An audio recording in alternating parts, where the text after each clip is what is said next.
Hello there, this is Big Benedict. We're playing DMC4 on DMD, and we're on mission 15? Or 16? I'm sorry, I don't have the title card. I couldn't produce that for you. Sorry. What happens here in this chapter, though, is I have one really long reel of footage that I had pretty much where I didn't die from this point to the final boss, so there's not going to be any editing of cutscenes. I mean, the cutscene will start, but I'll skip it really quickly. But if you're wondering, that's the reason.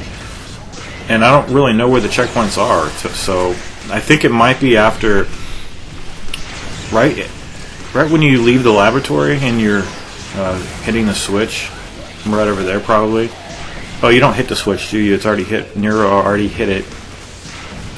These piranhas here, though, I did better when I was not recording, but what happens is you want to continually, a lot of the things in this chapter you can just do the streak on, like the dogs and these things, just continually use the streak, and if you have to, and the swords, very annoying enemy. But for these enemies, I found that the rocket launcher works a lot better, and some of the times I'm just using generic words, like I don't know the name of this enemy, for instance. It's just the piranha in my opinion, or you know. But the thing is, unless the piranha is not underground, then you can't knock him out. So how do I ever knock him out of the ground? It's probably because I'm using the Gatling gun and I get a shot off on him when he's moving around in the air. So a very weird enemy, but it's an unskippable fight. And the thing about this chapter is your health slowly drains, but to compensate for that, they give you health orbs. And in the first room that you drop down into from the beginning of the chapter, don't get the small and the large health orb. Just first go into this room, because there's no reason to. See, I mean, even though I'm at the point of death right here, I'm going to pick up these two orbs in this room and get some possible. And the enemies drop some health too. It's not that plentiful, but at least it's something. So go back to the first door. And this is the main room. Get these two health orbs to fill you back up a little bit, and then get all any health orbs that you haven't gotten in this main access shaft here. And then we're going to be going to the area where before we played the dice game, but now we don't have to. Unfortunately, we have to play it one more time. But I'm just going to be skipping every one of them and just going directly to the boss. Meaning I'm just going to be hitting all the turquoise circles. So just go through the door, no checkpoint, remember. So I'm switching to the shotgun for a very good reason here, because one shotgun blast, if they're not double triggered, will knock them onto the ground, and then you can go over to them with a streak and keep streaking them, or stop and activate the double trigger, or do a double trigger streak right over to them. It's just that the rocket launcher, the Pandora, it never locks onto them. It's too slow. But this weapon is excellent to do that. And then after this fight, I still don't know where the checkpoint is, but if it's the same checkpoint from the stage that was Nero's stage on this chapter, it'll be right after this fight. But I can't say with any certainty if that's true, but I suspect it is. I really suspect it is. So these guys are going to double trigger pretty soon. These guys here, see, they're double triggering, and I can't hit them out of the ground. I can't hit them out of the air when they're double triggered. I don't believe that was the case over here. See, bam, hit him, he didn't fall. See, bam, didn't hit him. Maybe it takes a couple shots, and maybe it also takes charged shots. That's what I was thinking. Or just activate the devil trigger and then shoot. So right here I was waiting for the screen to go into a cutscene as it usually does, but it didn't happen. Over here is a pretty simple fight. It's just with the swords again, and but this time they're going to be spinning in sometimes in one or a group and trying to stab you. See that spin right there. So ignore the Bianco Angelos for now. They're not a problem. It's just clearing up all the swords, and you can deal with the Angelos. But I'm sorry I can't give this guide, this chapter the full treatment, you know, that all the intense little editings and things I've been doing. I will do that in the next chapter, because I actually like that chapter. I hate the blandness of this chapter. I don't like any of these fights.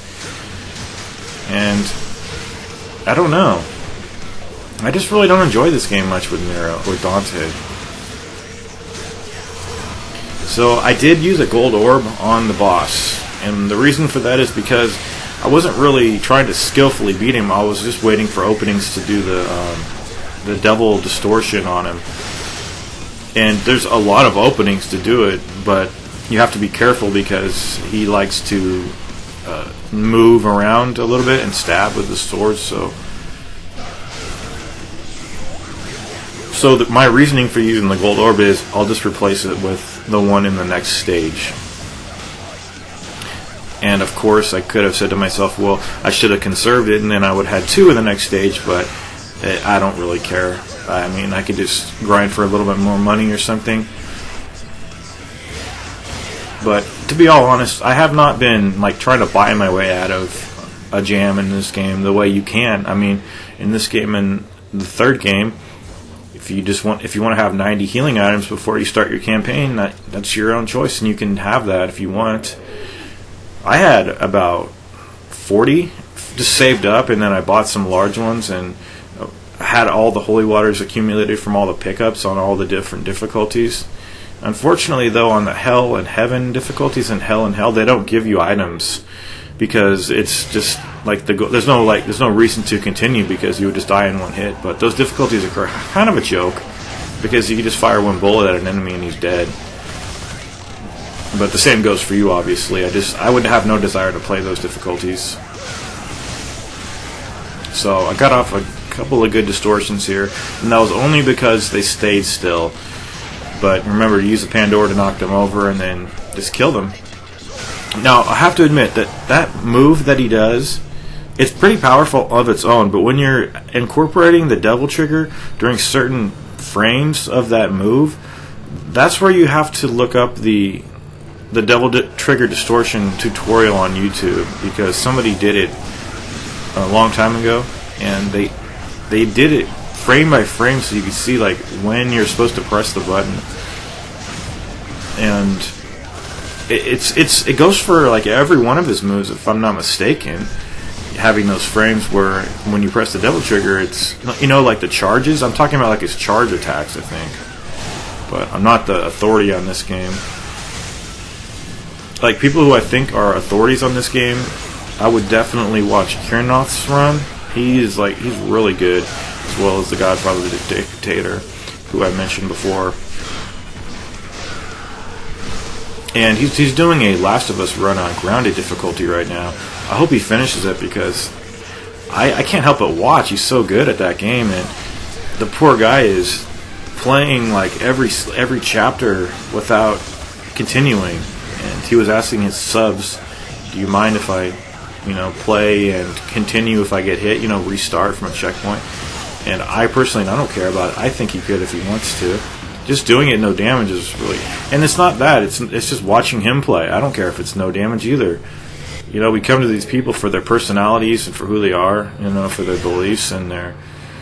And I just like people who are like him, who are straightforward and don't really talk too much nonsense and don't do this scatological humor as some of these other idiots on YouTube. A joke here or there is okay. I can't stand people who aren't serious. Like, there's one guy who's never serious, but I am a subscriber of him because he's entertaining. He's called the El Presador. That guy, I don't think he's ever done a video where he's been himself. He's always... He's an intense guy, I must say, but he's kind of I think he is an asshole because, like, I don't know, I said this before, but like all he does is pick on this guy called Wings of Redemption. Like, he goes on his Twitter page almost every day, because I used to be a follower of his El Presador's Twitter page, but that guy posts tweets like every 5 minutes and I can't stand it. But like, he's always wishing people cancer on there, and what is that kind of shit? And I don't know. Anyway, so if you want to follow the people that I follow, I don't hide who I'm subscribed to. I do conceal what I like, the likes, because you can keep that private. just because I might find something, that might not be appropriate for somebody else sometimes, and I don't want that visible. But I openly, allow my subscriptions to be set to public. So I don't care if you want to see that. I'm not subscribed to that many people. I think I'm subscribed to 9 people, and it changes. It fluctuates a little bit, but I mean, it doesn't always. I mean, with some people, it doesn't fluctuate. So yeah, these dogs here, just keep streaking them. It looks like all I'm doing, well, it is all I'm doing. All I'm doing is doing the streak on these guys because it's the most effective thing to do. And this will be the last fight in the chapter that you have to do anyway. There's going to be some more dog shitters coming up, and I should be nice about dogs because my poor dog passed away last Friday, and he was 12. He had a tumor in his throat that would have choked him, so we had to put him down. Poor son of a bitch. It still hurts, but the vet actually sent us a condolences package because we live in like a small community, a rural area, and a handwritten letter of condolence. Really very thoughtful. I think it's just the absence of people when we lose them that's sad. Like, you go out to where the dog used to be, and his absence, it's just sad. So anyway, burial is pretty tough, I must say, because he put me down, and I'd use a gold orb. And I'm just, this, in all honesty, this was kind of a speed run. I'm sorry about that. Usually when I get the end in sight of a guide, I just want to finish it because I feel like a prisoner of a guide. When I get deep into it, that is.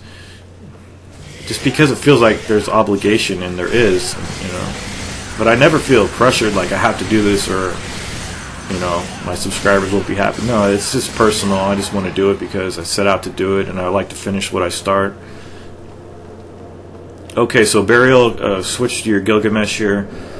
And what you have to do here is just do the... I mean, you could fight him however you want to, really. If you don't like to do this, if you feel it's some kind of a cheating method, obviously you won't do it. But anytime I do that forward ground punch, that's a failed input because I'm holding the left analog stick in the wrong direction on accident. But if you just wait for him to swing first, and then what happens is he has recovery time from his swing because it takes stamina for him to get back. Watch out, in this phase, he has a kicking attack with his back legs, with his hind legs, so don't linger behind there. So just double trigger cancel when if he does anything that is undesirable very close to you. But look at that damage right there. And then he sometimes will drop. He didn't drop this time. But just get enough of these off and he will go down. And I just got a little impatient is why I used the gold orb. Because this really isn't skill. It's just getting off some lucky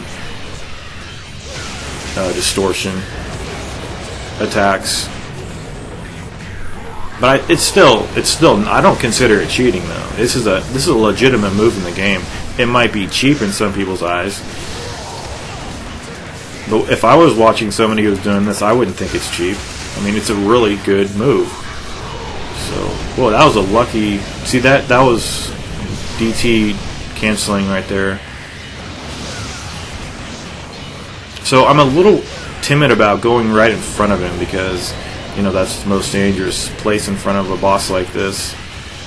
So, I mean, but if you can get those off, ideally, that would, the front area of him would be the most beneficial place to connect with all these hits. So there I perished, resuscitated myself via the gold orb, and now I'm just going to go in for a couple more strikes here. But I got really complacent here with all that health, and he wouldn't have any of that. These bosses don't let you skate by in this game. So if you just close in the distance, he's not going to charge you either. So there he is. He's dead. And now we're going to go to a really nice level. I love the color scheme and everything on the next level. So I'll see you guys there. Thanks for watching.